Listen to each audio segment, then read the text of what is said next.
Hello everyone, আসসালামু আলাইকুম। Welcome back to my channel. আজকে করব দারুণ স্বাদের একটি রেসিপি, রুই মাছ দিয়ে সরিষা দিয়ে। দেখুন রেসিপি কিভাবে তৈরি করি। তো প্রথমে আমি মাছগুলোকে স্লাইস করে ভালো মতো ওয়াশ করে নিয়েছি। এখন আমি হলুদ আর লবণ আর দিয়ে দিব লেবুর রস। এই উপকরণ দিয়ে সুন্দরভাবে হাত দিয়ে ডলে ডলে মাখিয়ে রেখে দিব 20 মিনিটের জন্য।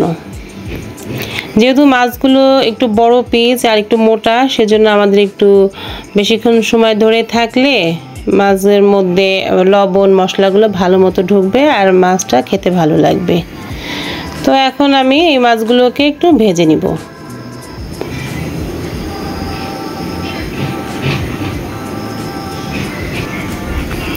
মাছগুলোকে উল্টে পাল্টে ভালোভাবে একটু ফ্রাই করে নিতে হবে। তো যেহেতু আমাদের মাছের পিসটা একটু বড়, সেজন্য আমি একটা চটা দিয়ে এভাবে কাটতে পারছিলাম না, সেজন্য আমি 2টা চটা ইউজ করেছি। তো যাই হোক, এভাবে করে মাছগুলোকে ভালো মতো ফ্রাই করে নিচ্ছি। এখন আমাদের মশলাটা তৈরি করে নিতে হবে, সেজন্য আমি এখানে নিয়ে নিয়েছি সরিষা আর নিয়েছি কাঁচা জিরা।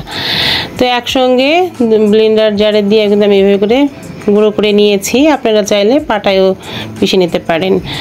তো যেই ফ্রাই প্যানে আমি মাছ ভেজেছিলাম, সেই ফ্রাই প্যানের মধ্যে পরিমাণ মতো তেল দিয়ে এখন পেঁয়াজ কুচি দিয়ে দিলাম। এখন পেঁয়াজগুলোকে আমি ব্রাউন কালার করে ভেজে নিব। এ পর্যায়ে দিয়ে দিব হলুদের গুঁড়া, ধনিয়ার গুঁড়া, মরিচের গুঁড়া, লবণ আর আদা রসুনের পেস্ট। এখন আমি এই মশলাগুলোকে একসঙ্গে ভালোভাবে কষিয়ে নিব।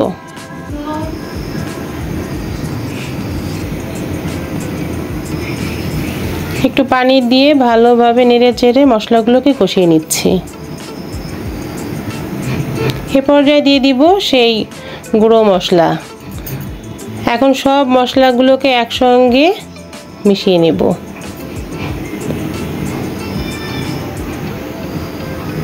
মশলাগুলো ভালোভাবে কষানো হয়ে গেছে। এ পর্যায়ে দিয়ে দিলাম পানি। এখন সবগুলোকে একসঙ্গে একটু ভালোভাবে ফুটিয়ে নিতে হবে।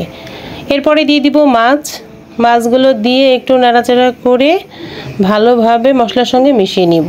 আর দিয়ে দিব কয়েকটা মরিচ ফালি করে।